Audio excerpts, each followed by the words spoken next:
La France contre le Brésil. Yo, les passionnés, ça va ou quoi? Bien ou quoi? Les passionnés, nouvelle vidéo et une vidéo débrief où on va parler du match France-Brésil. On va parler du match France-Brésil. Il y a beaucoup de choses à dire sur ce match-là.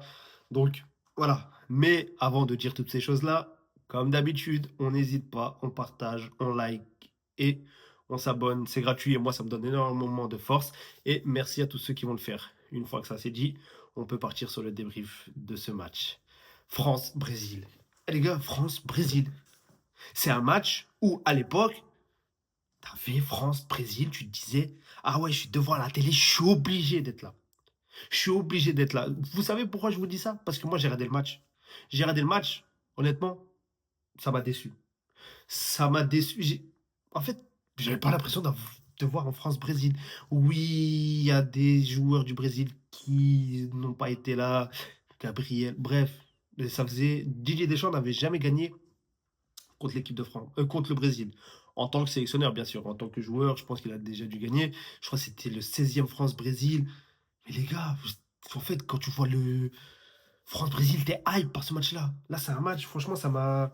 Ouais, un match où j'ai pu m'endormir devant. Alors que, à une certaine époque, tu disais, voilà, Joga Bonito, France-Brésil, tu voyais des trucs de fou. Et je crois le dernier France-Brésil que j'ai kiffé, je crois que c'est en 2006. Coupe du Monde. J'étais tout petit. Ouais, ça a changé. Le football, ouais, il a changé. Mais il a bien changé. Après, voilà, on va pas s'attarder là-dessus. On refera pas le monde. Bien sûr, on va pas parler du passé. Le passé, c'est le passé. On va profiter de ce qu'on a actuellement. Mais le match, quand je vous dis, il m'a déçu. En fait, il n'y avait pas beaucoup de jeux. Même si, première mi-temps, tu as eu une équipe de France qui pressait. Une équipe de France qui venait chercher haut cette équipe du Brésil. Mais le Brésil a été décevant. Il a été décevant. Le Brésil, ils ont été décevants. Comme je vous l'ai dit, oui, tu as Gabriel qui n'était pas là. Marquinhos en défense centrale aussi qui n'était pas là. Mais j'aurais pu, voilà, j'aurais aimé aussi voir un peu de Neymar, un peu de fantaisie. C'est ce football-là qu'on aime. Football fantasy, même si Neymar, voilà, il est blessé, etc. Je ne sais même pas si d'ailleurs il reviendra à la Coupe du Monde. Et Carlos Ancelotti, lui, a dit, pour ces deux matchs amicaux, il me faut des joueurs qui sont prêts physiquement à 100%. Donc voilà, on n'a pas eu Neymar, on n'a pas eu Joga Bonito.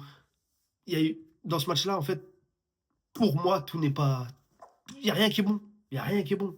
Bon, tu as une victoire de l'équipe de France, 2-1, avec un but d'Ekitike, un but d'Mbappé, les deux sur Piqué. Donc voilà, tu as Ederson qui était là parce que Alisson, lui, est blessé.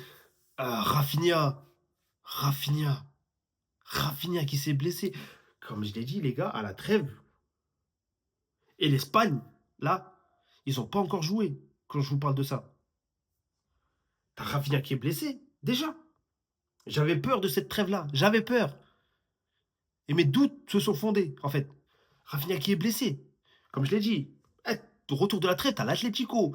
T'as, je sais plus, t'as l'Atlético en Liga. Si je dis pas de conneries. Après, je sais plus t'as qui. Après, t'as l'Atlético en Ligue des Champions. Aller-retour. T'as des grosses séances qui arrivent. Et là, Rafinha, en espérant que ça soit rien de grave, mais si c'est musculaire, c'est à peu près 2 semaines, 2 semaines et demie. 2 semaines et demie. La trêve, ça se termine bah, mercredi, je crois. Et après, week-end d'après, t'as l'Atlético Madrid. Donc voilà, cette trêve-là, en plus, pour avoir vu le match qu'on a vu, même malgré une victoire de l'équipe de France, et même si tu as une équipe de France qui a joué toute la deuxième mi-temps à 10, parce que c'est au pas Mécano, je crois, je sais plus, qui c'est, carton rouge. Mais voilà, Rafinha, il était là, il pressait, encore une fois, on connaît Rafinha. Rafinha, toujours là, pressé, toujours. Même s'il n'a pas fait un match extraordinaire, hein, mais devant le Brésil, il n'a fait aucun effort. Tu as eu Vinicius absent, Martinelli à certains moments, voilà, il a fait une frappe ou deux. Mais le Brésil, là, c'était le Brésil. C'était une ambiance bizarre. Déjà, c'est un match qui se jouait aux États-Unis. Tu le regardais à 21h, chez eux, il était 16h. Mais bon, bref, encore ça, à la rigueur, voilà. Pas grave. Mais ouais, tout ça, en fait, tout ça pour ça. Rafinha qui courait partout. Voilà, bah, Musculairement, ça y est, ça a lâché. Et le plus important, c'est que des matchs amicaux, les gars. C'est que des matchs amicaux. Rafinha qui s'est blessé. Moi, je pense plus aux échéances qui arrivent avec le FC Barcelone.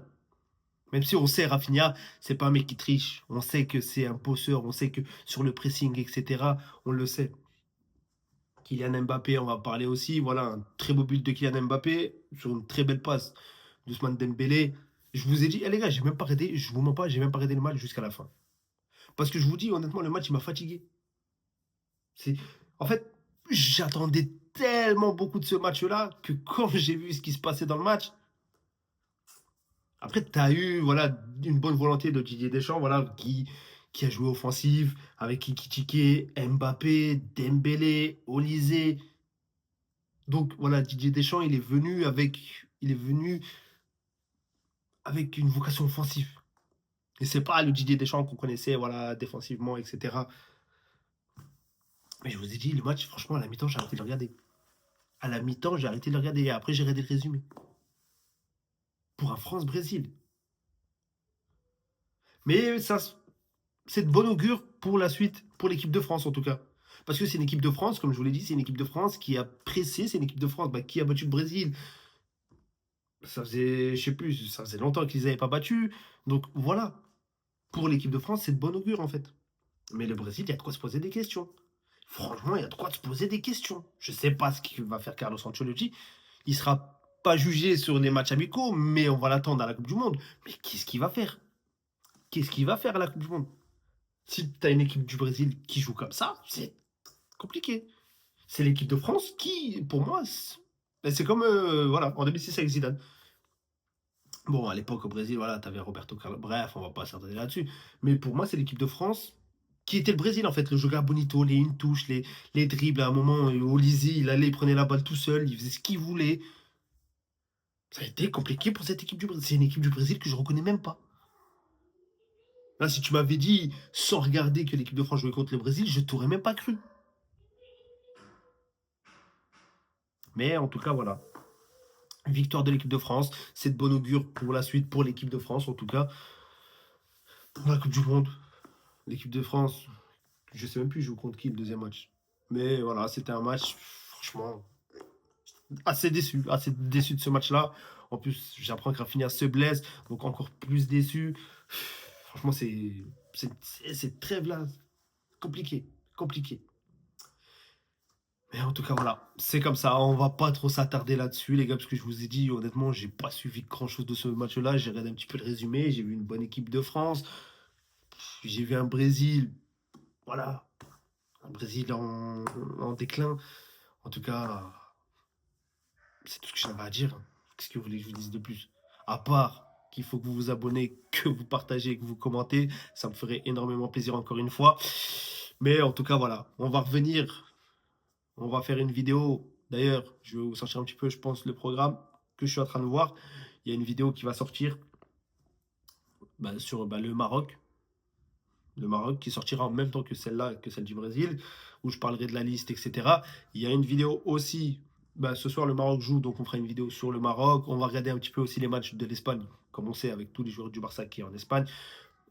Il y a beaucoup de vidéos de débrief qui arrivent en tout cas. Et après, voilà, on retourne sur la Liga, sur la Ligue des Champions avec le FC Barcelone. Et d'ailleurs, je vais faire une vidéo où je vais parler de mon mercato idéal avec le FC Barcelone.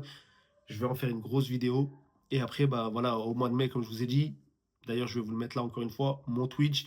Et on ira streamer là-dessus ou sur YouTube. Peut-être sur YouTube ou sur Twitch. Mais en tout cas, n'hésitez pas à venir suivre ma chaîne Twitch. Vous êtes les bienvenus.